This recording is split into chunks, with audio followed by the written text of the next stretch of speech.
श्री स्वामी समर्थ स्वामी आहेत या चॅनलवर आपले स्वागत आहे। तुम्हाला आजचा दिवस खूप चांगला जाऊ ही स्वामी चरणी प्रार्थना। संकष्टी चतुर्थी हा दिवस गणपती बाप्पाचा दिवस आहे। या दिवशी श्री गणेशाची पूजा केल्याने सर्व विघ्न अडथळे दोष दूर होतात। संकष्टी चतुर्थी ही 2025 मधील नवीन वर्षातील पहिली चतुर्थी आहे। या संकष्टी चतुर्थीला तीळ चतुर्थी असे देखील म्हणले जाते। या चतुर्थीचे व्रत अत्यंत महत्त्वाचे मानले आहे, कारण पौष महिन्यातील आहे। हे व्रत केल्याने मनुष्याला दीर्घायुष्य व निरोगी आयुष्य लाभत असते। बाप्पाचा आशीर्वाद मिळत असतो। गणपती बाप्पाची पूजा सोबतच काही उपाय केले जातात। तर आजच्या व्हिडिओमध्ये तुम्हाला अतिशय प्रभावी असा उपाय मी सांगणार आहे। या दिवशी तुम्ही काही केले नाही तरी चालेल, पण हा उपाय करा। या उपायाने पूर्ण वर्ष चांगले जाईल, सुख समृद्धी नांदेल, मुलाची घराची प्रगती होईल। तुम्हाला संध्याकाळी कापूर सोबत एक वस्तू जाळायची आहे। ती कोणती हे पाहण्यासाठी व्हिडिओ पूर्ण पहा। हिंदू संस्कृतीमध्ये अनेक घरांमध्ये दररोज सकाळ संध्याकाळ पूजा केली जाते। पूजेनंतर आरती करण्याला विशेष महत्त्व आहे।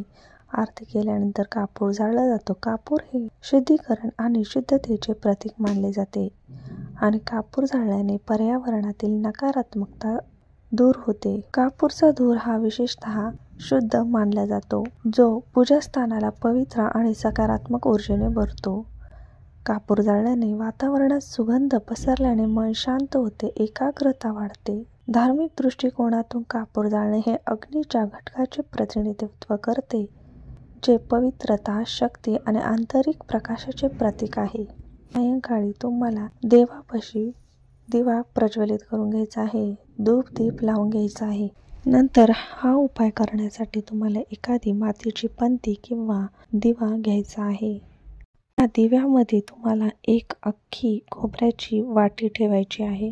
जर तुमच्याकडे वाटी नसेल तर खोबऱ्याचा छोटा तुकडा घेतला तरी चालेल। त्यानंतर आपल्याला त्या खोबऱ्यावर कापूरच्या 3 वाट्या ठेवायच्या आहेत। भीमसेनी कापूर घ्यायचा आहे। भीमसेनी कापूर नसेल तर तुमच्या घरामध्ये जो उपलब्ध आहे तो घेऊ शकता। खोबऱ्याची वाटी, कापूर सोबत तुम्हाला 2 अख्ख्या लवंगा घ्यायच्या आहेत। यानंतर हा कापूर तुम्हाला देवघरासमोरच प्रज्वलित करायचा आहे।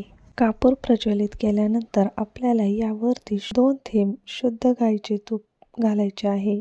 ते तूप घालताना ओम श्री विघ्नहर्ताय नमः जोपर्यंत हा कापूर जळत आहे तोपर्यंत या मंत्राचा जप करायचा आहे। काही वेळाने हा कापूर उचलायचा आहे व संपूर्ण घरामध्ये या कापराचा धूर फिरवून घ्यायचा आहे।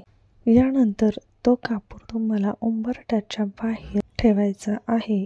गणपती देव प्रसन्न होणार आहेत व कापूर शांत झाल्यानंतर खोबऱ्याची जी वाटी आहे ती तुम्हाला बाहेरच फेकून द्यायची आहे। त्या घरातील जी नकारात्मक ऊर्जा आहे ती सगळी खोबऱ्याने शोषून घेतलेली आहे। यामुळे तो खोबऱ्याचा तुकडा कुणीही घरातल्यांनी खायचा नाही किंवा पुन्हा घरात आणायचा नाही, ही बाहेरच फेकून द्यायचा आहे। अशा प्रकारे तुम्हाला आज हा उपाय करायचा आहे। या उपायाने तुम्हाला अंधारातून प्रकाशाकडे आणि नकारात्मकतेकडून सकारात्मकतेकडे वाटचाल दिसेल। जाणारी कापूर ज्योत आपल्यातील वाईट गोष्टी दूर करण्याचे व आपल्या देवत्वाकडे नेण्याचे देखील प्रतीक मानले जाते। घराच्या सर्व भागात शांतता राहते, वातावरण शुद्ध होते, सुख शांती आणि समृद्धी कायम राहते।